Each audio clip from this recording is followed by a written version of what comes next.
السلام عليكم ورحمة الله وبركاته. الحمد لله نحمده ونستعينه ونستغفره ونؤمن به ونتوكل عليه ونعوذ بالله من شرور أنفسنا ومن سيئات أعمالنا من يهده الله فلا مضل له ومن يضلله فلا هادي له ونشهد أن لا إله إلا الله وحده لا شريك له ونشهد أن سيدنا ونبينا مولانا محمدا عبده ورسوله أرسله الله بالحق بشيرا ونذيرا وداعيا إلى الله بإذنه وسراجا منيرا. أما بعد فقد قال الله تعالى في كلامه القديم: أعوذ بالله من الشيطان الرجيم، بسم الله الرحمن الرحيم. إن الله لا يغفر أن يشرك به ويغفر ما دون ذلك لمن يشاء ومن يشرك بالله فقد افترى إثما عظيما. ألم تر إلى الذين يزكون أنفسهم بل الله يزكي من يشاء ولا يظلمون فتيلا. صدق الله العظيم. கண்ணியத்திற்குரிய பெரியோர்களே, சகோதரர்களே, இதற்கு முன்னதாக சொல்லப்பட்ட வசனத்தில்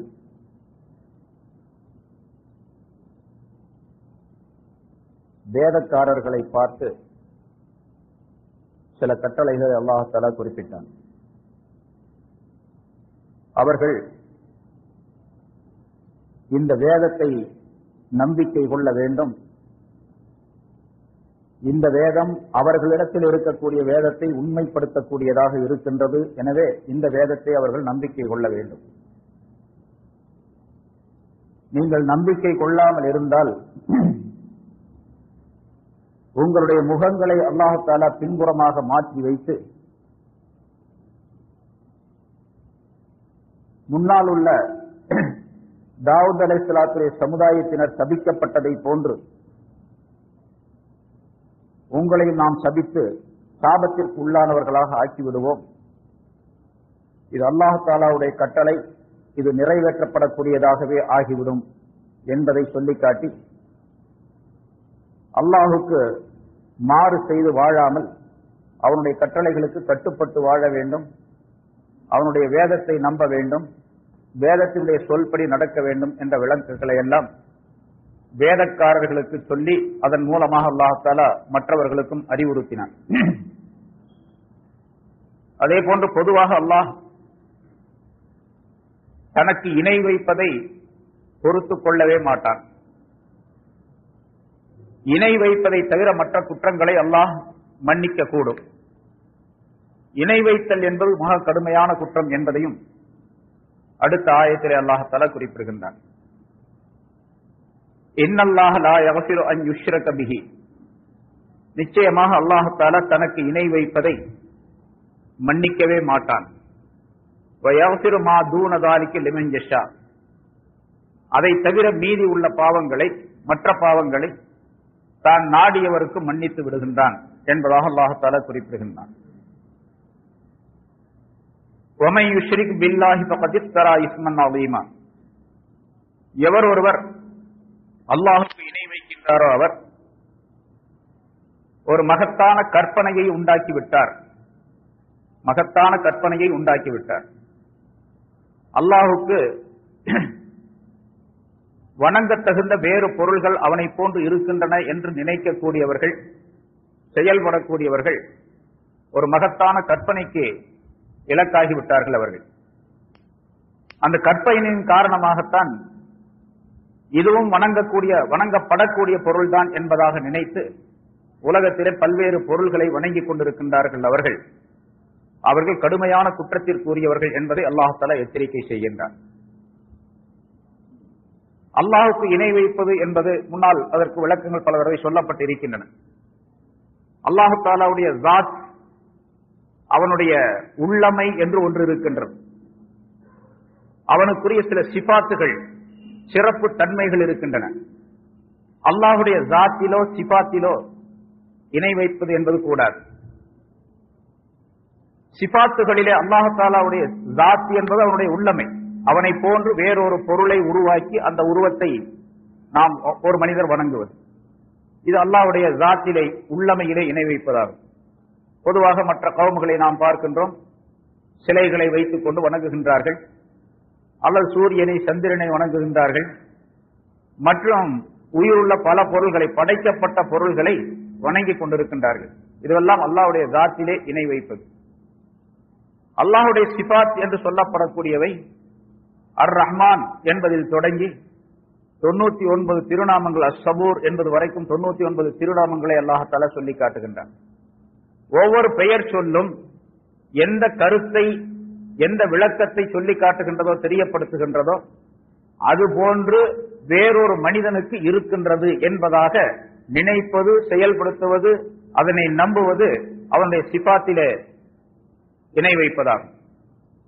அதிலே குறிப்பாக அல்லாஹ் தஆலா இல்ம், குத்ரத் என்பது உடையவன். அவனுக்கு அறிவு இருக்கின்றது, சக்தி இருக்கின்றது, இராதத்தின் ஆட்டம் இருக்கின்றது, அவன் உயிருள்ளவனாக இருக்கின்றான், அவன் பார்வையாளனாக இருக்கின்றான், கேட்கக்கூடியவனாக இருக்கின்றான் என்றெல்லாம் அவனுடைய சிபாத்துகள் இருக்கின்றன.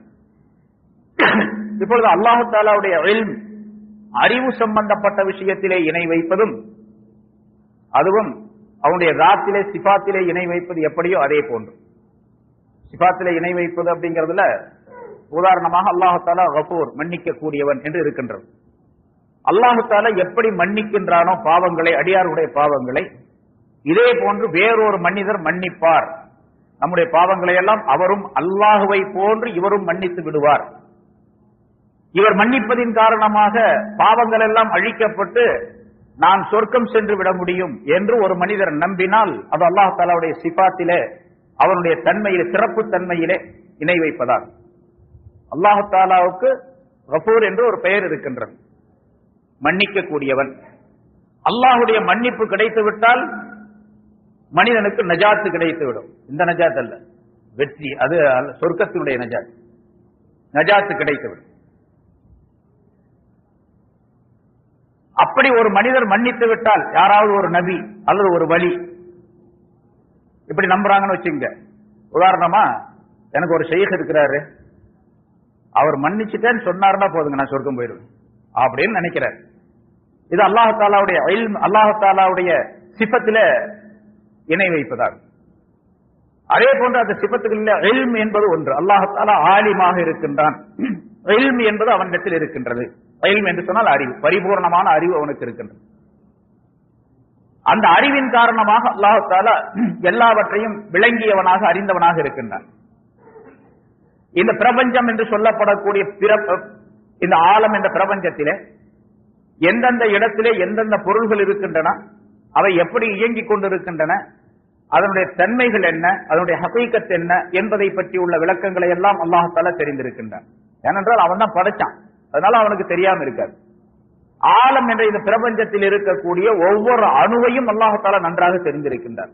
இது அல்லாஹுவை பற்றி நாம் நம்பிக்கை கொள்ள வேண்டிய அவனுடைய அறிவு. அல்லாஹ் எப்படி அறிந்திருக்கின்றானோ அதே போன்று வேறொரு மனிதர் அறிந்திருக்கின்றார், அறிகின்றார், விளங்கி இருக்கின்றார் என்று நினைப்பது, நம்பிக்கை கொள்வது ஷிர்காகும். அப்படி நம்பிக்கை கொள்வதும் ஷிர்க். உதாரணமாக ஒரு ஷேக், ஒரு பெரிய மனிதர் இருக்கின்றார், ஒரு குரு இருக்கின்றார். நான் இங்க உட்கார்ந்து இருக்கிறேன், அவர் பம்பாயில் இருக்கிறாரு. நான் ஏதாச்சும் செஞ்சேன்னா என் ஷேக்குக்கு உடனே தெரிஞ்சு போயிடும். நான் ஏதாச்சும் குற்றம் செஞ்சேன்னா என்னுடைய ஷேக்குக்கு தெரிஞ்சு போயிடணும். ஏதாச்சும் நன்மை செய்யணும் என்னுடைய ஷேக் அதனோட சொல்லிடுவாரு என்று சொல்லி அல்லாஹ் எப்படி அறிந்தவனாக இருக்கின்றானோ, அல்லாஹுக்கு எப்படி அறிவு இருக்கின்றதோ அதே போன்று என்னுடைய ஷேக் ஒருவருக்கு இருக்கின்றது, அல்ல ஒரு நபிக்கு இருக்கின்றது என்று நம்பிக்கை கொள்வது அவருடைய இல்மிலே இணை வைப்பது. இந்த இணையும் கூட சில பேர் சொல்றாங்கல்ல, எங்க ஷேக்குக்கு எல்லாமே தெரியுங்க, ஒருத்தர் வந்தாருன்னா அவருடைய அந்தரங்கம் பூரா அப்படியே புட்டு புட்டு வச்சிருவார், எல்லாத்தையும் சொல்லிடுவார் அப்படின்னு சொன்னா, அல்லாஹ் விளங்குவதை போன்று என்னுடைய ஷேக் விளங்குகின்றார், இன்ன மனிதர் விளங்குகின்றார் என்பதாக சொல்லுவது, நினைப்பது, நம்பிக்கை கொள்வது அது ஷிர்க். அதே போன்று அல்லாஹ் தஆலா தான் நாஃபிஉ லார், அவனுடைய சிஃபத்துகள்ல இப்படி ஒரு பேர், நாஃபிஉ பிரயோஜனம் தருகின்றவன், பலன் தருகின்றவன், லார் இடையூறு தருகின்றவன் அப்படின்னு 2 பேர் அவனுக்கு இருக்கு.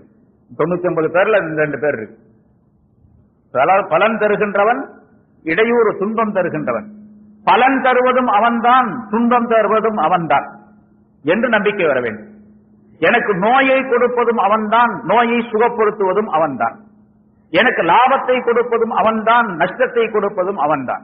ரெண்டுமே அவன்தான் உண்டாக்குறான். ஒருத்தர் இப்படி நம்புறார், லாபத்தை தருவது இன்ன மனிதர், நஷ்டத்தை தருவது இன்ன மனிதர்.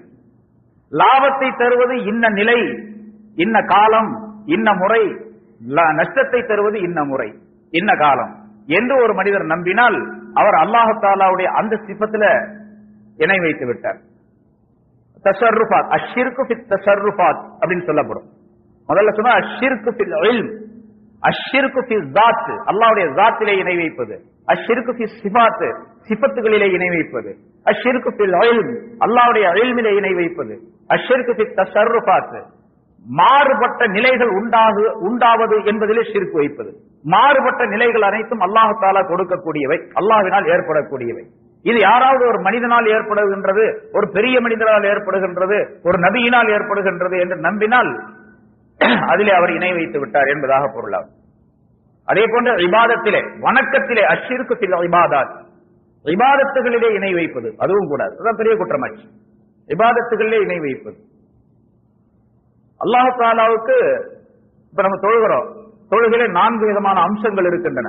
கையை கட்டி நிக்கிறது நிலை கியாம், இரண்டாவது ருக்கு, மூன்றாவது சுஜூத், நாலாவது கஅதா இருப்பு. 4 நிலைகள். இப்ப தொழுகையிலே எப்படி இந்த 4 நிலைகள் இருக்கின்றோமோ அதே போன்று ஒரு மனிதருக்கு முன்னால் நான் அல்லாஹ்வுக்கு முன்னால நிக்கிறத போல மரியாதை அப்படி கையை கட்டி ஒரு மனிதர் முன்னால் நிக்கிறேன். ஆனா நினைப்பு எப்படி இருக்கு? சும்மா நின்றா பரவாயில்ல, மரியாதைக்க வேண்டிய அது வேற விஷயம். நினைப்பு எப்படி இருக்குன்னா, என்னுடைய நியத்து எப்படி இருக்குன்னு கேட்டா அல்லாஹ்வுக்கு முன்னால் நிக்கிறத போல நான் நிற்பேன். அவரு கூட அப்படி சொல்லி தர்றாரு, நீங்க ஒரு ஷேக்குக்கு முன்னால் நிக்கிறதா இருந்தா அல்லாஹ்வுக்கு முன்னால எப்படி கை கட்டி நிக்கிறீங்களோ அதே போன்று நிக்கணும். ஆடக்கூடாது, அசையக்கூடாது, அந்த பக்கம் இந்த பக்கம் பார்க்க கூடாது அப்படின்னு ஒருத்தர் சொல்றாரு. அந்த ஷேக் முன்னால இவர் அப்படி நிக்கிறார் என்று சொன்னால் இப்ப இபாதத்துல இணை வைத்து விட்டார், ஷிர்க் வைத்துட்டார். ஏன்னா அந்த நிலை சும்மா நின்றா பரவாயில்ல, அது வேற விஷயம். அதெல்லாம் வந்து குற்றமாகாது. அது நிக்கத்தானே வேணாம். ஒருத்தருக்கு முன்னால போய் மரியாதை நிக்கிறது அது வேற விஷயம். அது தவ்லீ, மரியாதை செலுத்துது. வணக்கம் என்ற முறையில அல்லாஹ்வுக்கு முன்னாலே எப்படி கையை கட்டி கிபிலாவின் பக்கம் திரும்பி நிக்கிறோமோ அதே போல கிபிலாவின் பக்கம் திரும்பாவிட்டாலும் கூட இவர் முன்னால நின்றா அந்த பக்கம் போய் கிழக்கு திரும்பி நிக்கிறாருன்னு வச்சுங்க. ஆனா நியத்து என்ன, அல்லாஹ்வுக்கு முன்னால் நிக்கிறத போல நான் நிக்கிறேன் அப்படின்னு நினைச்சாருன்னா ஷிர்க். இந்த ஷிர்க்கை மன்னிக்கவே மாட்டான் அப்படிங்கிற அல்லாஹ் தஆலா. அதே போல சஜிதா செய்யறாரு. ஒரு ஷைഖுக்கு முன்னால போய் சஜிதா செய்யறாரு. முன்னால் நிறைய விளக்கம் சொல்லி இருக்குது. ஆதம் அலைஹிஸ்ஸலாம் அவர்களுக்கு மலக்குகள் எல்லாம் சஜிதா செஞ்சாங்க அப்படிங்கிற ஆயத்து வரும்பொழுது பல இடங்கள்ல பல தடவை சொல்லப்பட்டு இருக்கிறது. ஒரு ஷைഖுக்கு எந்த வகையிலும் சஜிதா என்பது கூடாது. சஜிதா என்ன குனியறது கூட கூடாது. குனிவதே சஜிதாவாக ஆயிருக்கு, குனியறதும் சஜிதாவாயிருக்கு. அதனால முன்னால் பல தடவை சொல்லியிருக்கு. சலாம் சொல்லும் போது கூட அஸ்ஸலாமு அலைக்கும் வாயில தான், நாக்குல தான் சலாம் சொல்லணும். கையை தூக்குறதோ விரல தூக்குறதோ குனியறதோ இதெல்லாம் கூடாது. இதெல்லாம் முன்னால உள்ள சில மன்னர்கள் அப்படி பழக்கப்படுத்தி வச்சிருந்தாங்க. சலாம் சொல்லும் போது அவர்களுக்கு முன்னால போய் அப்படி கீழே குனிஞ்சு கையை தூக்கி அஸ்ஸலாமு அலைக்கும் ஆலம்பனா அப்படின்னு சொல்றோம். இது ஷிர்க். சலாம் சொல்லக்கூடிய நேரத்தில் தலையை குனிந்தால் அது ஒரு விதமான ஷிர்க், ஒரு விதமான ஷிர்க். அதனால சலாம் சொல்லுவது வாயில தான் சொல்லணும். அதே போல சஜிதா செய்தால் அது கடுமையான குற்றம். அது சஜிதா அல்லாஹ் தஆலாவுக்கு ஒருத்தனுக்கு தான் கூடும். சில பேர் ஷைഖுமார்களுக்கெல்லாம் சஜிதா செய்யலாம் அப்படின்னு சொல்லுவாங்க. அதுக்கு ஆதாரங்கள்லாம் சொல்லுவாங்க. ஆதம் அலைஹிஸ்ஸலாத்துக்கு மலக்குகள்லாம் சஜிதா செஞ்சாங்க, அதே போல நாங்க ஷைഖுக்கு சஜிதா செய்யறோம் அப்படின்னு சொல்லி. நாங்க செய்யக்கூடிய இந்த சஜிதா இருக்குதே அது அல்லாஹ்வுக்கு செய்யற சஜிதாவாக ஆகாது அப்படின்னு சொல்லுவாங்க. முன்னால் நான் விளக்க சொல்லியிருக்கேன், இப்ப சுருக்கமாக சொல்றேன். சஜிதாவில் 2 வகை இருக்கு. 2 வகை சஜிதாவும் கூடாது. ஆதம் அலைஹிஸ்ஸலாம் அவர்களுக்கு மலக்கள் சஜிதா செஞ்சாங்க என்பதை வைத்து பின்னால ஆதம் அலைஹிஸ்ஸலாம் உலகத்துக்கு வந்த பின்னாலேயும் கூட பெரியவர்களுக்கு, நபிமார்களுக்கு மக்கள் எல்லாம் சஜிதா செய்யக்கூடிய ஒரு முறை, தாலீம், கண்ணியத்திற்காக வேண்டி மரியாதைக்காக வேண்டி சஜிதா செய்யக்கூடிய ஒரு சட்டத்தை அல்லாஹ் தஆலா அமைத்து வைத்திருந்தான். அந்த சட்டம் போடப்பட்டிருந்தது. அல்லாஹ் தஆலா சொல்லி இருந்தான் முன்னால போய் சஜிதா செய்யறது. ஆனா அந்த சஜிதா செய்யறதுலயும் கூட 2 விதமான கருத்துகள். நம்ம இப்ப எப்படி நெத்திய தரையில வச்சு சஜிதா செய்யறோமோ அதை போலவா, அல்ல சும்மா குனிஞ்சு செஞ்சாங்களா அப்படிங்கறதுல கருத்து வேறுபாடு இருக்கு. சரி, நெத்திய தரையில வச்சா செஞ்சாங்கன்னு வச்சுக்கோங்க. அப்படி இருந்தாலும் கூட அல்லாஹ் தஆலா பெரியவர்களுக்கு அப்படி அனுமதி கொடுத்திருந்தான் சஜிதா செய்யலாம் என்பதாக. நமக்கு விதிவிலக்கான, நமக்கு விதிக்கப்பட்ட பலவிதமான சட்டங்கள் முன்னால அனுமதிக்கப்பட்டு இருந்தது, விளக்கப்பட்ட சட்டங்கள் அனுமதிக்கப்பட்டு இருந்தது முன்னால. ஆதம் அலைஹிஸ்ஸலாத்துடைய காலத்துல அண்ணன் தங்கையை திருமணம் செய்து கொள்ளலாம் அப்படிங்கிற சட்டம் இருந்துச்சு. அண்ணன் தங்கையை திருமணம் செய்து கொள்ள, தங்கச்சி திருமணம் செய்து, ஏன்னா வேற ஆளே இல்ல, கல்யாணம் பண்றதுக்கு வேற ஆள் கிடையாது, தங்கச்சி தான் கல்யாணம் பண்ணி ஆகணும். கல்யாணம் பண்ணாம குழந்தையெல்லாம் வராது, ஜனப்பெருக்கம் ஏற்படாது. அதனால சட்டத்தை அல்லாஹ் தஆலா தளர்த்தி இருந்து, அதுக்கு பின்னால வேற வேற சட்டங்கள் எல்லாம் வந்துச்சு. இப்ராஹிம் அலைஹிஸ்ஸலாம் அவருடைய காலத்திலேயும் கூட தன்னுடைய ஒன்று விட்ட சகோதரியை திருமணம் செய்து கொள்ளலாம் என்ற நிலை இருந்தது. அதுக்கு பின்னால் நம்ம அந்த மாதிரி சட்டங்கள்லாம் முழுமையாக்கப்பட்டு, அதே போல சஜிதா செய்யலாம் மரியாதைக்காக வேண்டி, தாசீம் தக்ரீமுக்காக வேண்டி ஒரு பெரிய மனிதருக்கு, ஒரு நபிக்கு சஜிதா செய்வது கூடும் என்ற சட்டம் ஆதம் அலைஹிஸ்ஸலாம் அவர்களில் இருந்து நபி யூசுப் அலைஹிஸ்ஸலாம் அவருடைய காலம் வரைக்கும் இருந்துச்சு. யூசுப் அலைஹிஸ்ஸலாம் காலம் முடிஞ்ச உடனே யூசுப் அலைஹிஸ்ஸலாத்துக்கு அவர்களுடைய பெற்றோரும், அதாவது தாயும் தந்தையும் 11 சகோதரர்களும் சஜிதா செய்தார்கள் என்று அல்லாஹ் குர்ஆனிலே சொல்லி காட்டுகின்றார். குர்ஆனே சொன்ன சூரத் யூசுப்ல. அதனால அந்த காலம் வரைக்கும் அந்த சட்டம் இருந்துச்சு. யூசுப் அலைஹிஸ்ஸலாம் அவர்களுக்கு அடுத்த காலம், அடுத்த நபி வரும்பொழுது அந்த சட்டம் ஹராமாக்கப்பட்டு விட்டது. அந்த ஹராம் என்பதை ரசூலுல்லாஹி ஸல்லல்லாஹு அலைஹி வஸல்லம் அவர்கள் தெளிவாக சொல்லி தருகின்றார்கள். யாரும் யாருக்கும் சஜிதா செய்யக்கூடாது. லவ் குன்து ஆமுரு அன் யஸ்ஜுத லி அஹத், லவ் குன்து ஆமுரு அன் அஸ்ஜுத, அதாவது ஒரு மனிதர் இன்னொரு மனிதருக்கு சஜிதா செய்வது கூடும் என்று கட்டளையிடுவதாக இருந்தால், நான் கட்டளையிடுவதாக இருந்தால் கணவனுக்கு சஜிதா செய்ய வேண்டும் என்று மனைவிக்கு கட்டளையிட்டு இருப்பேன் என்று ஸல்லல்லாஹு அலைஹி வஸல்லம் அவர்கள் சொல்லுகின்றார். யாரும் யாருக்கும் சஜிதா செய்யக்கூடாது. சஜிதா செய்யணும் அப்படின்னு ஒரு சட்டம் இருந்திருந்தால் அந்த சட்டத்தினுடைய முதல் பிரயோகம் எங்க இருக்கும்? மனைவிக்கு நான் சொல்லி இருப்பேன், கணவர்களுக்கெல்லாம் நீங்க சஜிதா செய்யுங்க அப்படின்னு சொல்லியிருக்கேன். ஏன்னா மனைவிக்கு கணவன் மீது அவ்வளவு கடமைகள் இருக்கின்றன, ஹக்குகள் இருக்கின்றன, கண்டிப்பாக செய்யணும்னு சொல்லி இருக்கு. அப்படின்னு சொல்லல, அதனால யாருக்கும் யாரும் சஜிதா செய்யக்கூடாது. இப்ப அந்த இபாதத் வணக்கம் என்ற அடிப்படையிலே சஜிதா செய்வது எந்த காலத்திலும் கூடாது.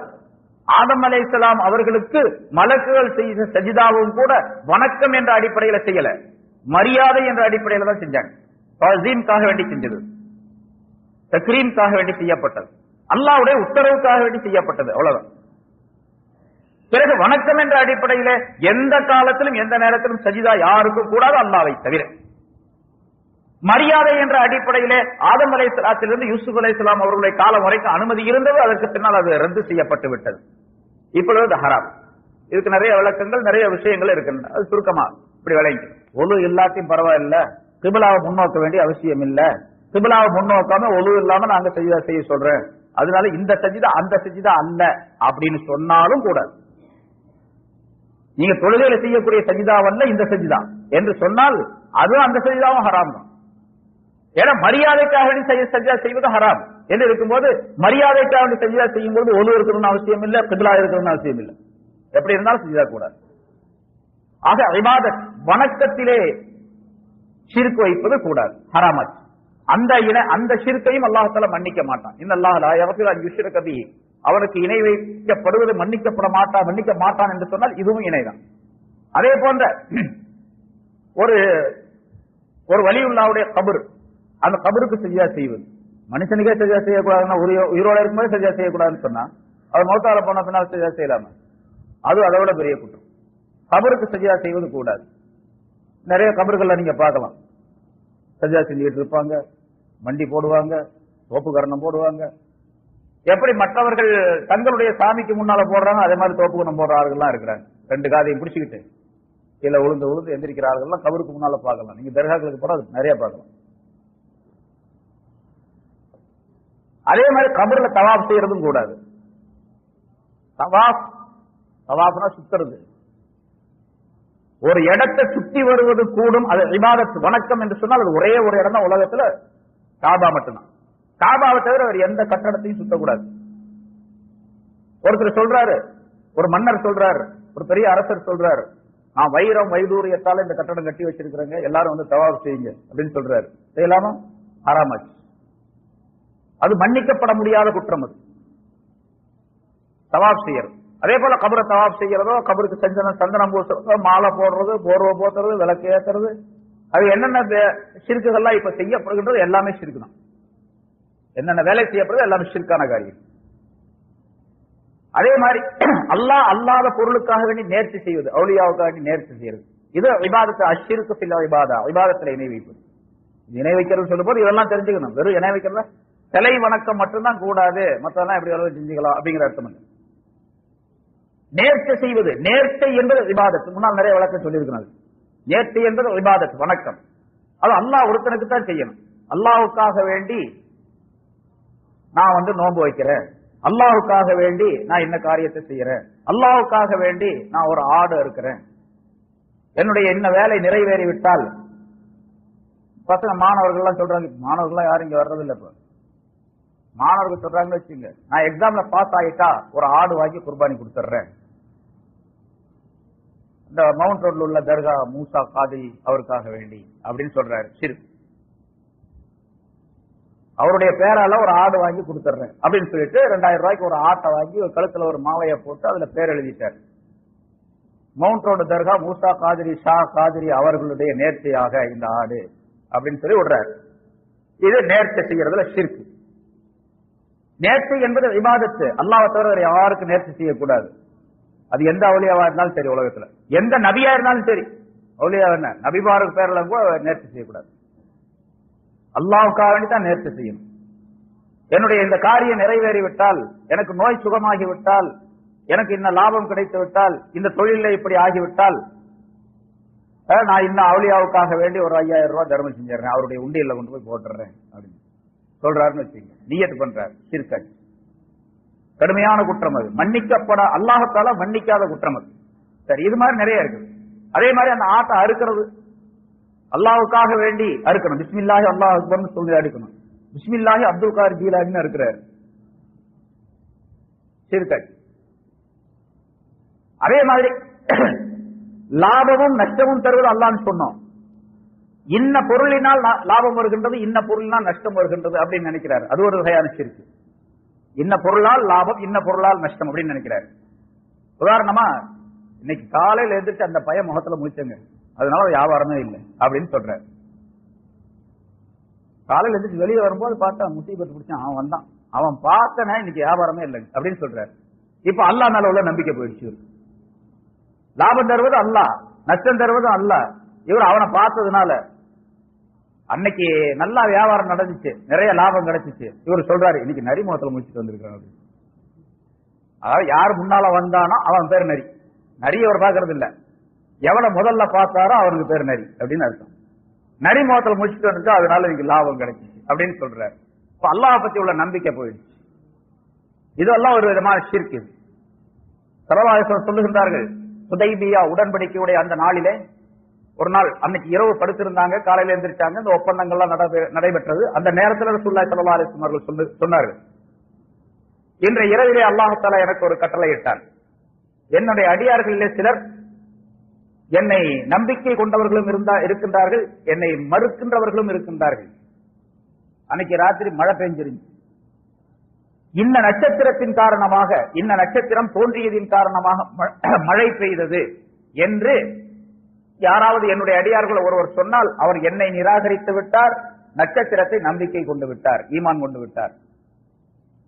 அவர் என்னுடைய ரப்பு மழையை பெய்ய வைத்தான், இன்னும் நட்சத்திரங்கள் எதுவுமே செய்யாது, நட்சத்திரம் காரணமாக அது இல்லை என்பதாக ஒருவர் சொன்னால் அவர் என்னை நம்பிக்கை கொண்டு விட்டார், ஈமான் கொண்டு விட்டார், நட்சத்திரத்தை நிராகரித்தவராக ஆகிவிட்டார் என்று ரசூலுல்லாஹி ஸல்லல்லாஹு அலைஹி வஸல்லம் சொன்னார். அப்ப இந்த நட்சத்திரம் இன்ன திசையிலே தோன்றியதின் காரணமாக, மற்ற மனிதர்கள் சொல்றாங்கல்ல, ராகு காலம், அந்த காலம், இந்த காலம் அப்படின்னு சொல்லிட்டு, அந்த சந்திரன் குருமேட்ல இருக்குது, அதனால இன்னென்ன பலன்கள் ஏற்படுது, குருமேட்டை தாண்டி போச்சு சனியில வந்துச்சு அப்படின்னு சொன்னா சனியை முடிச்சுக்கும் அப்படி எல்லாம் சொல்றாங்கன்னு வச்சுங்க. இதெல்லாம் அல்லாஹ்வை நிராகரிக்கிறது, அந்த நட்சத்திரங்களை நம்பிக்கை கொள்ளுவது. இதுவும் ஒரு விதமான ஷிர்க். அதுபோல நம்ம ஆளுங்க சில பேர் நகசு பாக்குறாங்க, இவங்க ஜோசியம் பாக்குறது அவங்க, இவங்க அதுக்கு பேர் மாற்றி வச்சுட்டு நகசு பாக்குறது அப்படின்னு சொல்றாங்க. ஒரு கல்யாணம் பண்றதா இருந்துச்சுன்னா அதற்கு நகசு இருக்கான்னு பாருங்க, புதன்கிழமை மத்தியானம் 2:30 மணிக்கு கல்யாணம் வச்சிருக்க நகஸ் இருக்கான்னு பார்த்து சொல்லுங்க அப்படின்னு சொல்றாங்க. எந்த நேரமாக இருந்தாலும் அது அல்லாஹ்தாலா கொடுத்த நேரம். அந்த நேரம் நல்ல நேரம். நேரம் எல்லாம் நல்ல நேரம் தான். நேரத்தை நல்லதாக ஆக்குறதும் கெட்டதாக ஆக்குறது நம்ம தானே தவிர நேரம் கெட்டு போகல. காலம் கெட்டு போச்சு அப்படிங்கிற காலம் கெட்டு போச்சு. காலம் அப்படித்தான் இருக்குது. 24 மணி நேரம். சூரியன் கிழக்க உதிச்சு மேற்க மறையுது. ராத்திரி பகல் கரெக்டா வந்துகிட்டே இருக்குது. எல்லாம் அதே மாதிரி தான். அந்த காலத்துல இருந்த மாதிரி தான் இப்பொழுது நடந்துகிட்டே வருது. காலம் மாறுறதே கிடையாது. காலம் கெட்டு போச்சுன்னு சொல்றேன். காலம் கெட்டு போச்சுன்னு சொன்னா ராத்திரி பகலாகும், பகல் ராத்திரி ஆகணும். அல்லது 24 மணி நேரம்ங்கிறது 28 மணி நேரம் ஆகணும், இல்லாட்டி 18 மணி நேரம் ஆகணும். அப்படிலாம் மாறுறதெல்லாம் கிடையாது. காலம் எங்க கெட்டு போச்சு? காலம் அப்படித்தான் இருக்குது. மனிதர்கள் கெட்டு போயிட்டாங்க. மனிதர்கள் கெட்டு போயிட்டு காலத்து மேல குற்றம் சொல்றாங்க, காலம் கெட்டு போச்சு அப்படின்னு சொல்லி. அத போல நாசி என்ற அந்த ஒரு நேரத்தை குறிப்பிட்டு இந்த நேரம் நகசுடைய நேரம் அப்படின்னு சொன்னாலே அல்லாஹ் மீது உள்ள நம்பிக்கை போயிடுச்சு. காலத்தை கொடுத்தவன் அல்லாஹ்தாலா. அனத்தஹர் ஸல்லல்லாஹு அலைஹி வஸல்லம் அவர்கள் சொல்லுகின்றார்கள், லா தசுப்பு, அல்லாஹ் சொல்லுவதாக சொல்லுகின்றார்கள், லா தசுப்பு தஹர இன்னி அனத்தஹர், காலத்தை திட்டாதீர்கள், நான் தான் காலமாக இருக்கின்றேன் என்று அல்லாஹ் சொல்லுகின்றார். காலத்தை திட்டினா அல்லாஹ் திட்டினதை போல. நாசமா போன காலம் அப்படின்னு சொன்னா நாசமா போன அல்லாஹ்னு சொல்ற மாதிரி அர்த்தம். காலத்தை திட்டக்கூடாது. பாழா போன காலம் வந்துச்சு அப்படின்னு சொல்றாங்கல்ல, இதை தெரியாமலே எத்தனையோ பேர் சொல்லிட்டு இருக்கிறாங்க. தெரியாமலே சொல்லிட்டு இருக்கிறாங்க. காலத்தை திட்டுவது அல்லாஹ்வை திட்டுவதால். அதனால காலத்துல எந்த விதமான குற்றமும் கிடையாது, நகசும் கிடையாது. சொல்ற பாரு, அடிக்கடி சொன்னது உண்டு. நேரத்திலே கூட சில பேர் இந்த பத்திரிகையில போடும்போது 10 to 12 மணிக்குள் முபாரக்கான நேரத்தில் நிக்காக நடைபெறும் அப்படின்னு சொல்லி போட்டிருப்பாங்க. அது எல்லா பத்திரிகையும் நல்ல ஆள் கூட போடுறாங்க. அவங்க விளங்காமலே போடுறாங்க. 10 to 12 மணிக்குள் முபாரக்கான வேலையில். அவ 12 மணி தாண்டிச்சுன்னா முபாரக் போயிருச்சா?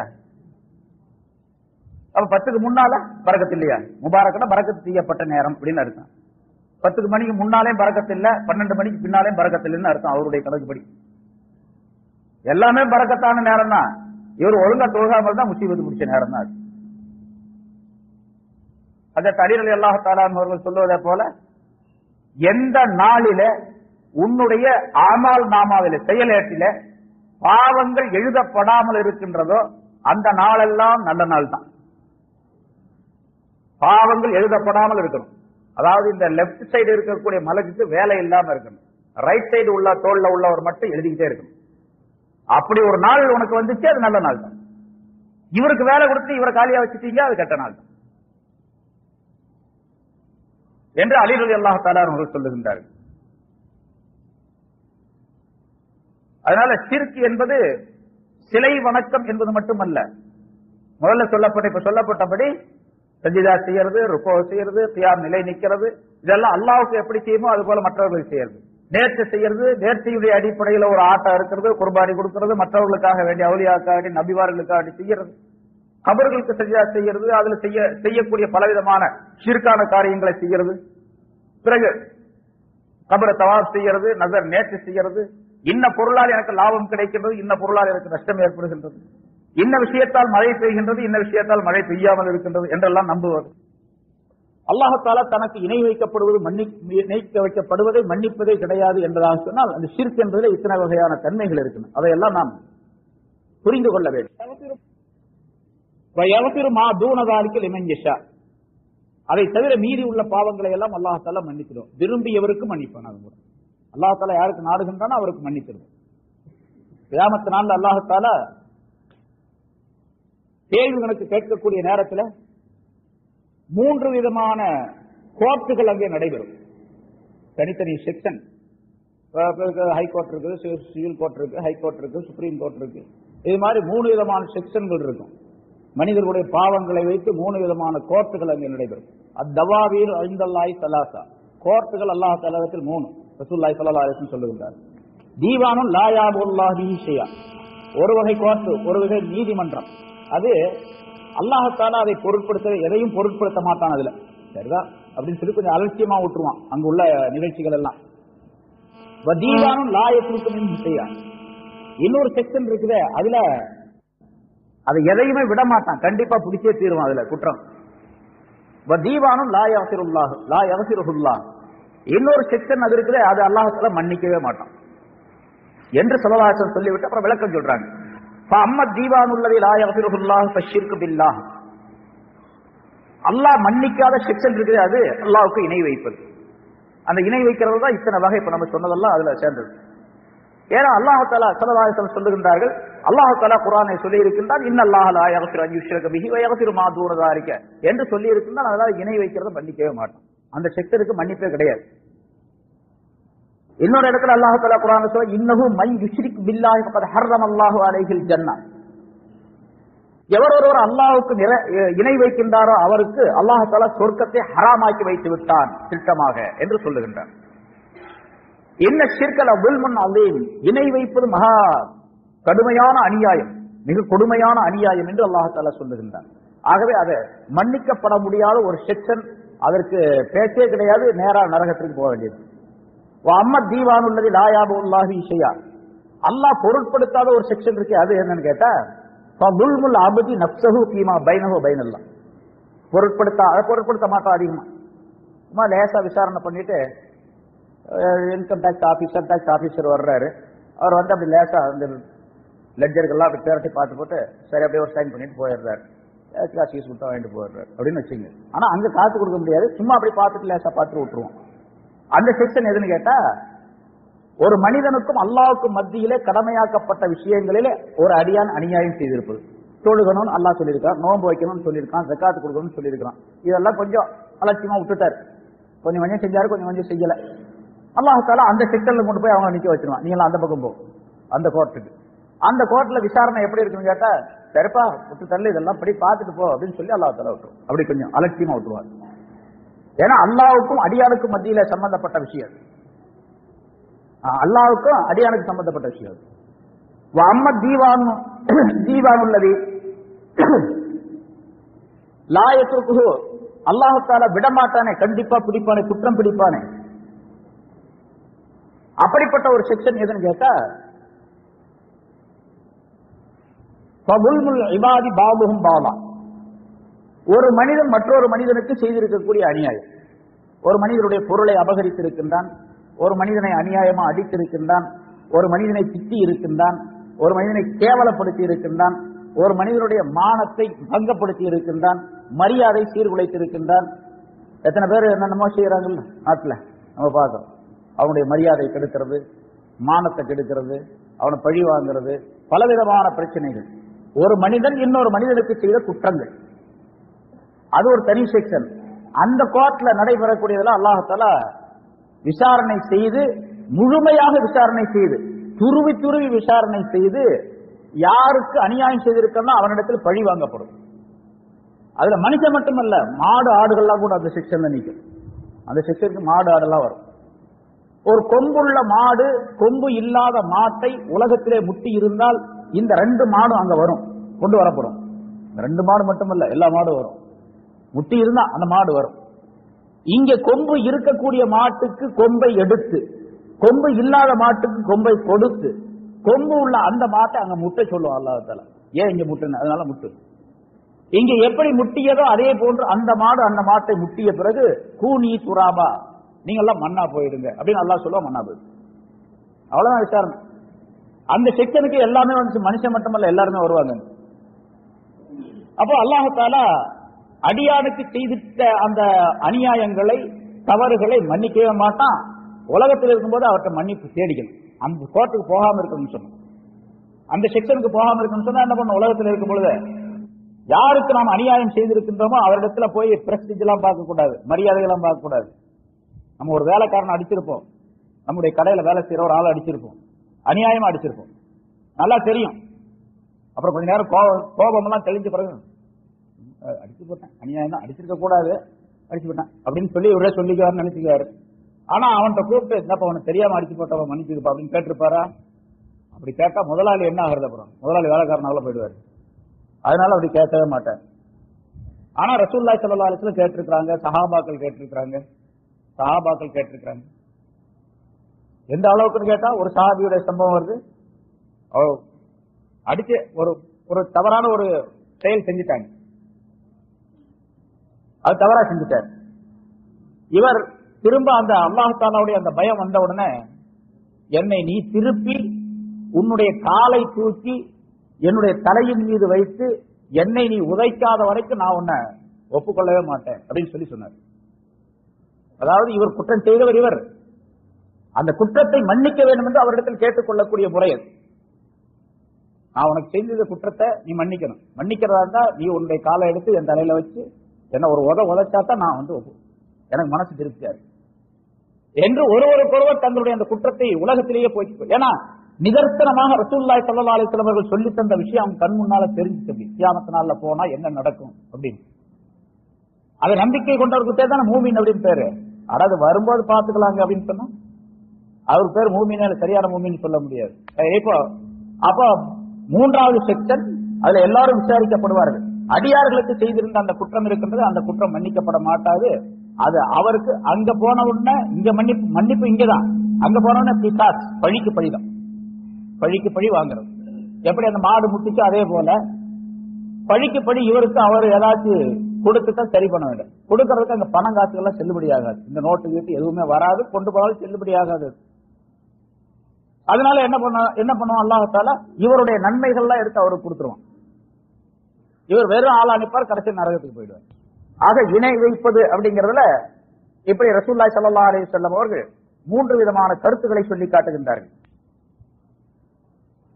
இன்னொரு ஹதீஸ்ல ஸல்லல்லாஹு அலைஹி வஸல்லம் அவர்கள் சொல்லுகின்றார்கள், ஹஜ்ரத் அபூ தர் ரலியல்லாஹு தஆலா அன்ஹு அவர்கள் அறிவிக்கின்றார்கள், மா மின் அப்தின் கால லா இலாஹா இல்லல்லாஹ் சும்ம மாத அலா ஸாலிக இல்லா தஹலல் ஜன்னah. எவரொருவர் லா இலாஹ இல்லல்லாஹ் என்ற கலிமாவை சொல்லிய பின்னால் அதே நிலையில் இருந்து அப்படியே மௌத்தாகி விடுகின்றாரோ அவர் சொர்க்கம் சென்று விடுவார். சொர்க்கம் செல்லாமல் இருக்க முடியாது, சொர்க்கம் சென்று விடுவார். அபூ தர் ரலியல்லாஹு தஆலா அவர்கள் கேட்டார்கள் ஸல்லல்லாஹு அலைஹி வஸல்லம் அவர்களிடத்தில், யா ரசூலல்லாஹ் வயின் ஜனா வயின் சரக, அவர் விபச்சாரம் செய்தாலும் திருடினாலுமா என்று கேட்டார்கள். விபச்சாரம் செய்தாலுமா திருடினாலுமா சொர்க்கம் சென்று விடுவார் லா இலாஹ சொன்னவர்.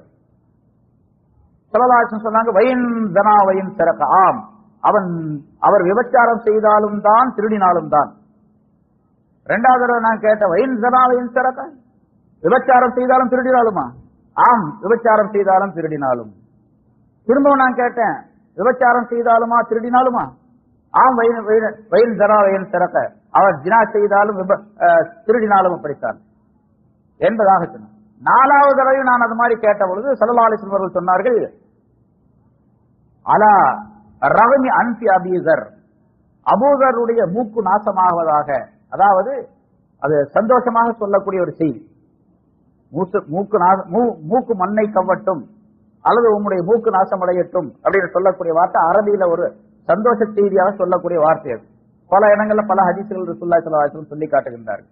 சரிபத் யதாக்க, உன்னுடைய கை மண்ணை கவ்வுவதாக, நாசமடைவதாக அப்படிங்கிற அர்த்தத்தில் சொல்லுவாங்க. அதெல்லாம் சந்தோஷத்தின் காரணமாக சொல்லக்கூடிய வார்த்தைகள். ஸல்லல்லாஹு அலைஹி வஸல்லம் சந்தோஷமாக அதனை சொல்லி காட்டுகின்றார்கள். இப்ப இந்த ஹதீஸுக்கு என்ன விளக்கம்? ஒரு மனிதர் லா இலாஹ இல்லல்லாஹ் கலிமா சொல்லி இருக்கிறார், வேற அமல்கள் எதையும் செய்யல, ஜினா செய்திருக்கார், திருடி இருக்கார், அதாவது பெரிய பாவங்களை செய்திருக்கிறார், அவரும் சொர்க்கம் போவார் என்று ரசூலுல்லாஹி ஸல்லல்லாஹு அலைஹி வஸல்லம் சொல்லுகின்றார். அப்படின்னா அதுக்கு என்ன கருத்து? இது மாதிரி நிறைய வந்திருக்கு, முன்னாலே பல தடவை சொல்லி இருக்கிறேன். நிரந்தரமாக நரகத்துக்கு போக மாட்டார், சொர்க்கத்துக்கு ஏதாவது ஒரு நாள் போய்த்தான் தீர்வார் அப்படின்னாரு. மேல சொல்லப்பட்ட காபிரான மனிதர் அவர் சொர்க்கத்துக்கு போகவே முடியாது, சொர்க்கத்துடைய வாடகை பெற்றுக்கொள்ளவே முடியாது அவர்.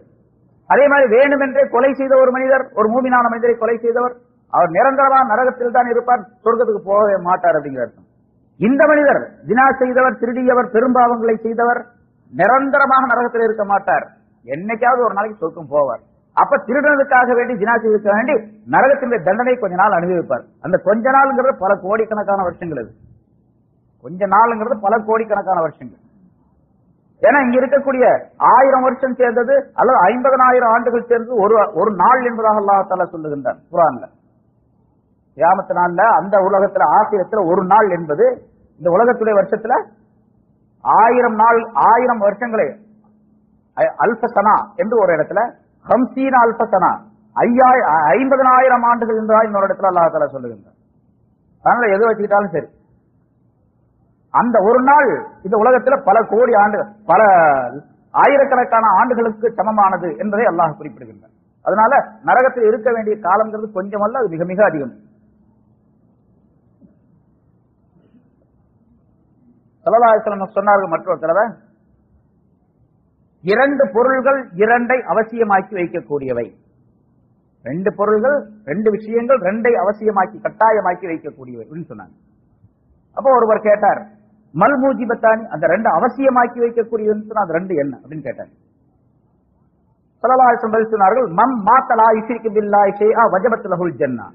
எவர் ஒருவர் அல்லாஹ்வுக்கு இணை வைக்காமல் மௌத்தாகி விடுவாரோ அவருக்கு சொர்க்கம் வாஜிபு, சொர்க்கம் அவசியம். வமன் மாத யுஷ்ரிகு பில்லாஹி ஷைஆ வஜபத் லஹுன் நார். அல்லாஹ்வுக்கு இணை வைத்தவராக எவர் இறந்து விடுகின்றாரோ அவருக்கு நரகம் வாஜிபு. இந்த ரெண்டும் ரெண்டை வாஜிபாக்கி வைக்கக்கூடியது. இணை வைக்காமல் மௌத்தானால் அவருக்கு சொர்க்கம் வாஜிபு, இணை வைத்தவராக மௌத்தானால் அவருக்கு நரகம் வாஜிபு என்பதாக சொன்னார். அதே நேரத்தில் உலகத்துல பாவங்கள் செய்து கொண்டிருக்கக்கூடிய ஒரு மனிதரை பார்த்து நீ நரகத்துக்கு தான் போவ அப்படின்னு நம்ம சொல்லக்கூடாது. நம்ம யாரையும் பார்த்து நீ நரகத்துக்கு தான் போவ அப்படின்னு யாரையும் குற்றம் சொல்லக்கூடாது. சொல்ல போனா ஒரு காபிரான மனிதனை, ஒரு முஷ்ரிக்கான மனிதனை பார்த்து கூட குறிப்பிட்டு நீ நரகத்துக்கு போவ அப்படின்னு சொல்லக்கூடாது. காபிரான மனிதனை கூட சொல்லக்கூடாது. காபிர் போவார், அது வேற விஷயம், நரகத்துக்கு. நம்ம ஒரு காபிரான மனிதனை பார்த்து சொல்ல, குறிப்பிட்டு சொல்லக்கூடாது. ராமசாமின்னு ஒருத்தர் இருக்கார், ராமசாமி நீ கண்டிப்பா நரகத்துக்கு தான் போவ அப்படின்னு சொல்லக்கூடாது. ஏன்னு கேட்டா அந்த ராமசாமி அப்துல் ரஹ்மானா மாறிடுவார், மாறக்கூடிய வாய்ப்பு இருக்கு. அப்ப இவர் சொன்னது பொய்யா போச்சு இல்ல, தண்டனை இவருக்கு கிடைக்கும். அப்புறம் நீ ஏன் சொன்ன அப்படின்னு காபிரை பார்த்தே சொல்லக்கூடாது, முஸ்லீம் பார்த்து சொல்லலாமா? ஒரு முஸ்லீம் பார்த்து நீ நரகத்துக்கு தான் போவ அப்படின்னு சொல்லவே கூடாது. ரசூலுல்லாஹி ஸல்லல்லாஹு அலைஹி வஸல்லம் அவர்கள் அப்படி ஒரு உதாரணத்தை சொல்லி காட்டுகின்றார்கள். பனி இஸ்ரவேலர்கள் என்று சொல்லப்படக்கூடிய அந்த சமுதாயத்தில் ரெண்டு மனிதர்கள் இருந்தார்கள். ரெண்டு பேரும் சகோதரர்களை போன்று இருந்தார்கள், சகோதரர்களாகவே இருந்தார்கள் ரெண்டு பேரும். ஒருத்தர் ரொம்ப நல்ல வணக்க வழிபாடு உள்ளவராக இருந்தார், நல்ல மனிதராக இருந்தார். இன்னொரு ஆள் பாவங்கள் குற்றங்களை எல்லாம் செஞ்சுக்கிட்டே இருந்தார். சும்மா அப்படியே சுத்திக்கிட்டே இருப்பார், வீணான காரியங்களை செஞ்சுட்டு பொழுது என்னைக்கு சுத்திக்கிட்டே இருப்பார், பாவங்களை செய்வார். இந்த நல்ல மனிதர் அவரை பார்த்து, என்னப்பா இப்படி சுத்திக்கிட்டே இருக்கிறியே, ஒன்னும் வணங்க மாட்டேங்கிற, தொழுக மாட்டேங்கிற, ஏதாச்சும் நல்ல காரியங்களை செய்யப்பா, ஏன் பார்த்து சுத்திக்கிட்டே இருக்கிற அப்படின்னு சொல்லிட்டே இருந்தார். அவர் சொல்லுவாரு, இவர் 2-3 தடவை சொன்னோம்னா அவர் சொன்னாரு, கல்லினி வரம்பி, என்னை விட்டுடுங்க, என்னை விட்டுடு, நீ என்னுடைய ரப்பு எப்படி நாடி இருக்கானோ அப்படி நான் வந்துட்டு போறேன், நீ ஏன்பா என் விஷயத்துல ஈடுபடுற, நீ பாட்டுக்கு உன் வேலையை பார்த்துக்கிட்டு அப்படின்னு இவர் சொன்னார். எப்படின்னு சொன்னார், அபைஸ்தா அலைய ரகீபா, என்னை கண்காணிக்கக்கூடியவனாக ஒன்னா அல்லாஹ் தஆலா அனுப்பி வச்சிருக்கிறான், நீ உன் வேலையை பாரு அப்படின்னு சொன்னார். சில பேர் சொல்றாங்கல்ல, இப்ப சொல்லுவாப்பா, என்ன அஜர்த்து உங்க வேலையை பார்த்துட்டு போங்க, சொல்லுறது எனக்கு தெரியும் அப்படின்னு சொல்லிடுறாரு. அந்த மாதிரி சொல்லிட்டு இருந்தாரு அவர்.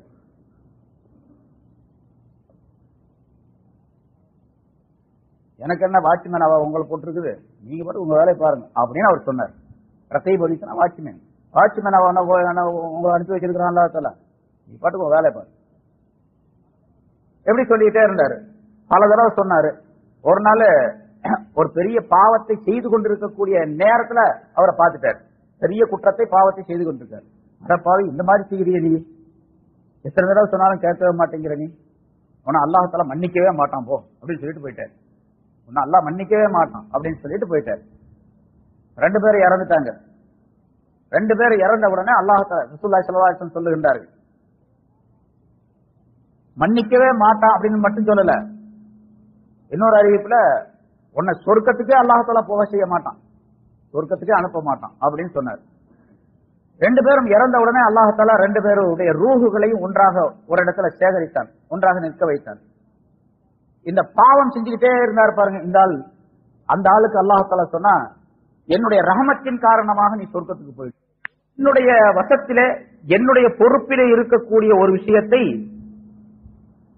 நீ ரொம்ப தெரிஞ்சவன் போல பேசிட்டிய, என்னுடைய சக்தியை நீ விளங்கிக் கொள்ளாமல் என்னுடைய சக்திக்கு மாற்றமான ஒரு விஷயத்தை நீ சொல்லிட்ட, அதனால இவரை நரகத்துக்கு கொண்டு செல்லுங்கள் என்று அல்லாஹ் தஆலா மலக்குகளிடத்தில் உத்தரவு போட்டார்.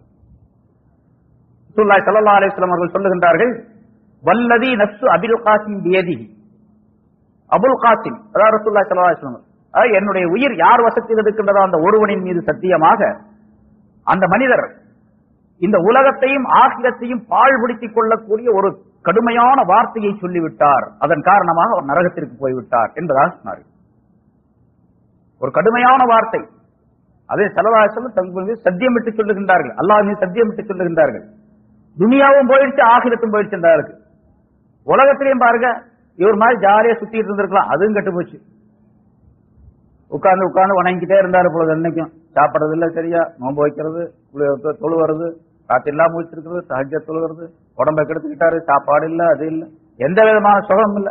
உலகத்துல இருந்தா சினிமா பார்த்து அது பார்த்து அப்படி இப்படி ஜாலியா சுத்திட்டு இருந்திருக்கலாம், அதுவும் இல்ல. உலகமும் கெட்டு போச்சு இவருக்கு. இங்க இபாதத்து செஞ்சு செஞ்சு கடைசியில நரகத்துக்கு போயிட்டாரு இவர். ஏன்னு கேட்டா அவர் சொன்ன அந்த வார்த்தை. அதனால எந்த மனிதரை பார்த்து அந்த குற்றத்தை சுமத்தி விடக்கூடாது. ஒன்னு அல்லாஹ்தாலா நாசமாக்கிடுவான் அப்படின்லாம் சொல்லக்கூடாது. ஒன்னு அல்லாஹ்தாலா கெடுத்துடுவான் அப்படின்னு.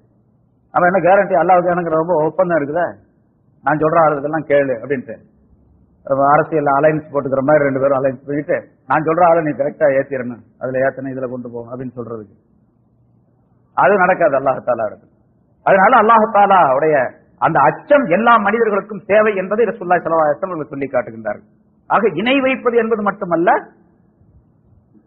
அல்லாஹ்தாலாவுடைய அந்த மன்னிப்பை மனிதர்கள் அனைவருக்கும் அல்லாஹ் வழங்க வேண்டும் என்ற எண்ணம் உடையவர்களாக ஒவ்வொரு மூமினான மனிதரும் இருக்க வேண்டும் என்பதையும் ரசூலுல்லாஹி ஸல்லல்லாஹு அலைஹி வஸல்லம் சொல்லி காட்டுகின்றார்கள்.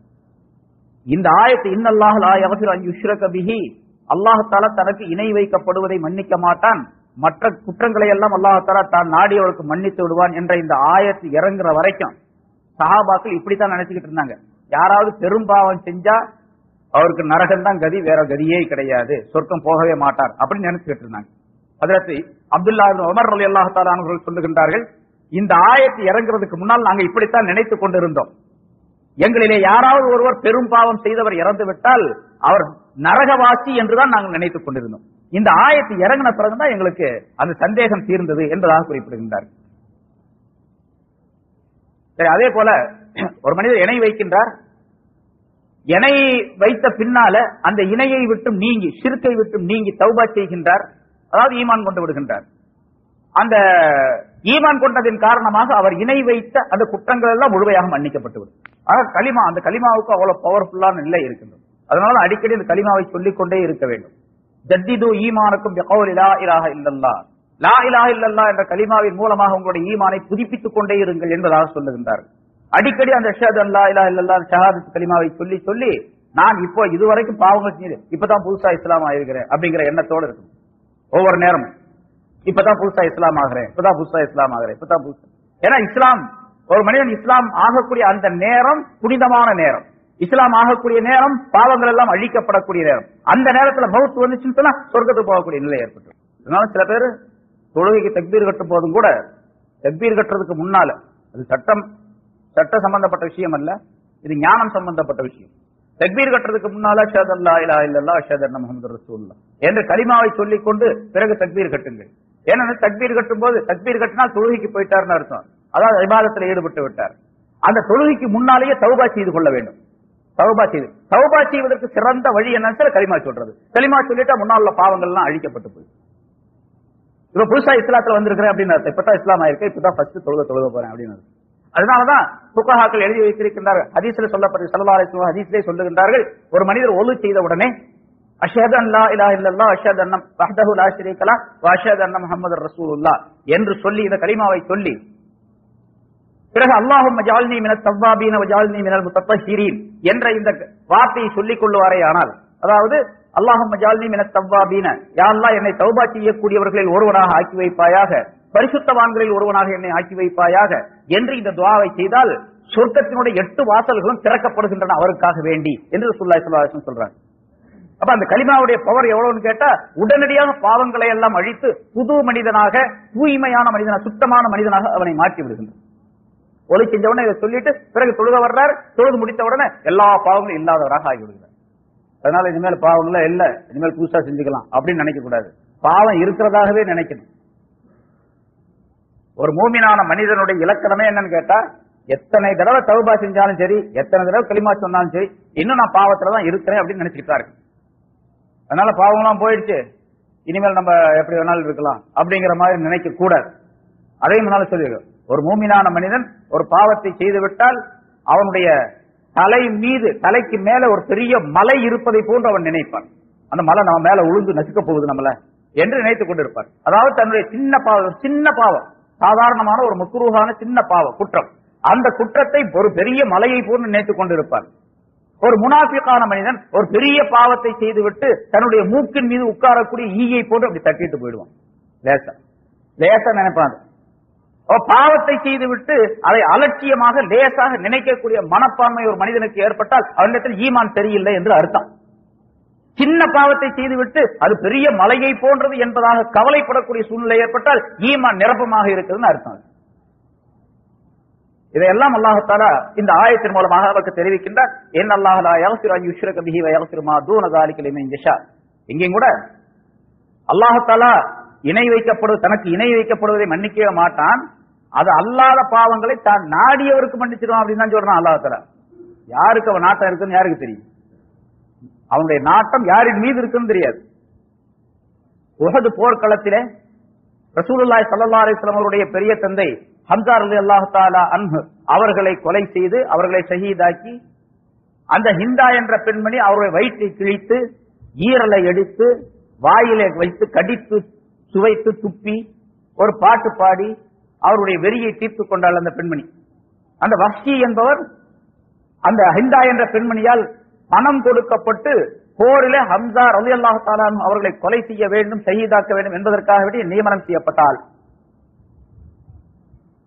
இது ஹிஜ்ரி 2வது 3வது வருஷம் நடந்தது.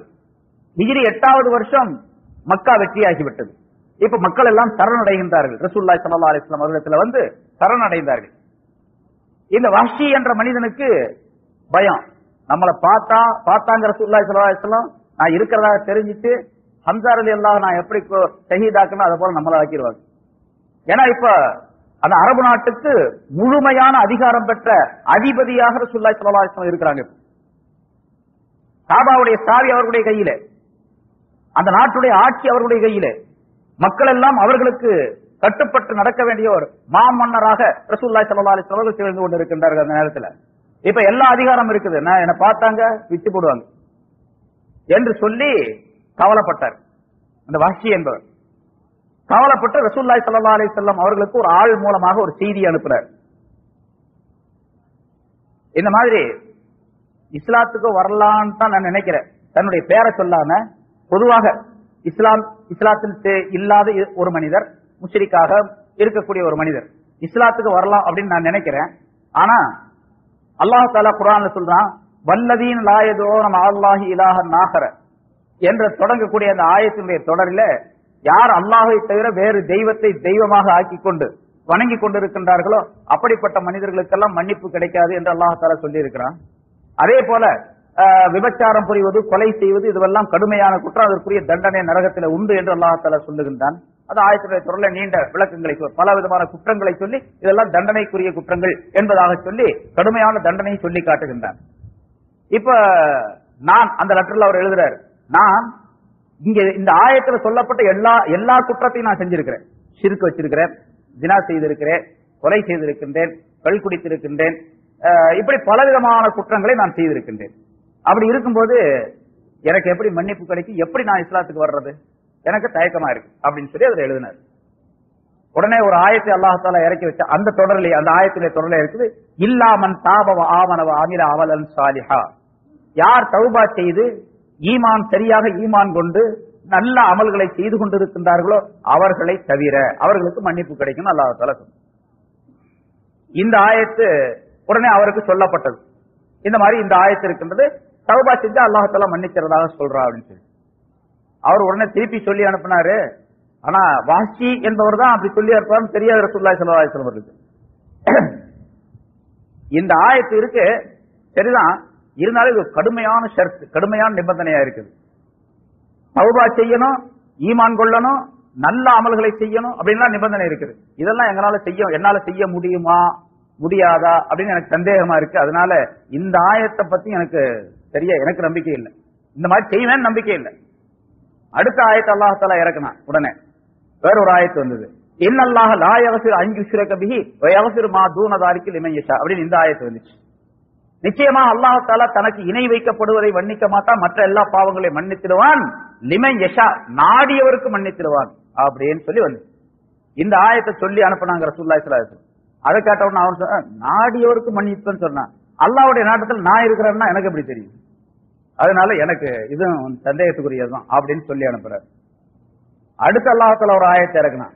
பாருங்க, அவர் ஒருத்தருக்காக வேண்டி எவ்வளவு பெரிய பிரயாசம். அல்லாஹ் தஆலா அடுத்த ஒரு ஆயத்தை இறக்கினார். குல் யா இபாதி அல்லதீன அஸ்ரஃபு அலா அன்ஃபுஸிஹிம் லா தக்னது மிர் ரஹ்மத்தில்லாஹ். நபியே நீங்க சொல்லிடுங்க, தங்களுடைய ஆன்மாக்களுக்கு அநியாயம் செய்து கொண்டவர்கள், தங்களுடைய ஆன்மாக்களை வீண் விரயத்திலே ஈடுபடுத்தியவர்கள், அதாவது தவறான காரியங்கள், குஃப்ரான ஷிர்கான காரியங்களில் ஈடுபடுத்தியவர்கள், அப்படிப்பட்ட என்னுடைய அடியார்களே, நீங்கள் அல்லாஹ்வுடைய ரஹமத்தை விட்டு நிராசையாகி விட வேண்டாம், ஆதரவு இழந்து விட வேண்டாம். அல்லாஹ்வுடைய ரஹமத்து கிடைக்கும் அப்படின்னு நம்பிக்கை வைங்க, நம்பிக்கை இழந்து விட வேண்டாம் என்று சொல்ற. இது நல்ல ஆயத், இது எனக்கு சரியான பொருத்தமான ஆயத் என்று சொல்லி உடனே இஸ்லாத்தை ஏற்றுக்கொண்டு வாஷ்டி, நான் தான் வாஷ்டி, நான் தான் இஸ்லாத்தை இப்படி சொல்லி அனுப்பேன், நான் இஸ்லாத்தை ஏற்றுக்கொள்ளுகிறேன், கலிமா சொல்லி இஸ்லாத்துக்கு வந்தார். ஸல்லல்லாஹு அலைஹி வஸல்லம் அவரை பார்க்கிறார். ஹம்ஸா ரலியல்லாஹு தஆலா தங்களுடைய பெரிய தந்தை அவர்களை ஷஹீதாக்கி உஹது போர்க்களத்துல அந்த ஈரலை எடுத்து வைத்த கிழிச்சு குடலை கிழிச்சு பலவிதமான அட்டூழியங்கள் செஞ்சு அதை பார்த்து ரசூலுல்லாஹி ஸல்லல்லாஹு அலைஹி வஸல்லம் ரொம்ப கவலைப்பட்டாங்க, கடுமையான கவலைப்பட்டார்கள், அழுதார்கள், கவலைப்பட்டாங்க. அதனால இவரை பார்த்த உடனே நீ வாசி அல்லவா? நாம வாசிதான், ஹம்சாவை கொண்டவர், சரி உனக்கும் அல்லாஹ் தஆலா மன்னிப்பு, உனக்கும் மன்னிப்பு, உன்னையும் நானும் மன்னிச்சிட்டேன், உன்னையும் மன்னிச்சிட்டேன். ஆனா உன்னை பார்க்கும் போதெல்லாம் ஹம்சாவுடைய நினைப்பு வரும், என்னுடைய சிறிய தந்தையுடைய நினைப்பு வரும். அதனால நீ என் கண் முன்னால் நிக்காத, நீ இந்த நாட்டை விட்டு வேற எங்கேயாவது போயிடும், வேற எங்கேயாவது போயிடும்.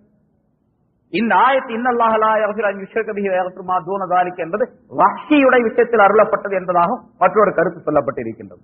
ஆக அல்லாஹ் தஆலா எல்லா பாவங்களையும் மன்னிக்க தயாரா இருக்கணும். ஈமான் கொள்ள வேண்டும், சாலிஹான நல்ல அமல்களை செய்ய வேண்டும், அடிக்கடி இந்த கலிமாக்கள் ஷஹாதத் கலிமாவை சொல்லிக் கொண்டே இருக்க வேண்டும், அல்லாஹ் தஆலா இடத்தில் தௌபா செய்து கொண்டே இருக்க வேண்டும். பாவங்கள் எப்பொழுதுமே பாவங்கள் செய்து கொண்டே இருக்கணும், பாவம் இல்லாத நேரமே கிடையாது. நம்ம தூங்கும் போது கூட பாவம் செய்யறோம், நம்ம தூங்கும் போது கூட பாவம் செய்யறோம் அப்படின்னு சொன்னா எப்படி தூங்கணுமோ அப்படி தூங்குறது இல்லை. அப்ப ரசூலுல்லாஹி ஸல்லல்லாஹு அலைஹி வஸல்லம் சுன்னத்தான வழிமுறைக்கு மாற்றமாக நம்ம தூங்குறோம், படுத்திருக்கிறோம், பலவிதமான பிரச்சனைகள் இல்லை. அதனால அப்பவும் கூட பாவம் ஏற்படுது. ஆக 24 மணி நேரம் பாவங்கள்ல இருக்கனால 24 மணி நேரம் தௌபாவும் தேவை, தௌபாவும் தேவை. அப்படி இருந்தால் அல்லாஹ் தஆலா இந்த இரண்டாவது சொல்லக்கூடிய வயஃபிரு மா தூன ஸாலிக லிமன் யஷா என்று சொல்லுகின்றானே, அந்த பகுதிக்கு உரியவர்களாக நாம் ஆக முடியும். அத்தகைய நல்ல பண்புகளை, நல்ல தன்மைகளை, அமலே சாலிஹ் என்று சொல்லப்படக்கூடிய நல்ல அமல்களை நம் அனைவருக்கும் அல்லாஹ் தஆலா தந்தருள்வானாக. வாஹிர் தஅவானா அல்ஹம்துலில்லாஹி ரப்பில் ஆலமீன். அல்ஹம்துலில்லாஹி ரப்பில் ஆலமீன். அல்லாஹும்ம ஸல்லி அலா சய்யிதினா முஹம்மதின் வ அலா ஆலி சய்யிதினா முஹம்மதின் வ பாரிக் வ ஸல்லிம் அலைஹி. ربنا آتنا في الدنيا حسنة وفي الآخرة حسنة وقنا عذاب النار. وصل وسلم على رسولك سيدنا محمد وآله وصحبه أجمعين والحمد لله رب العالمين.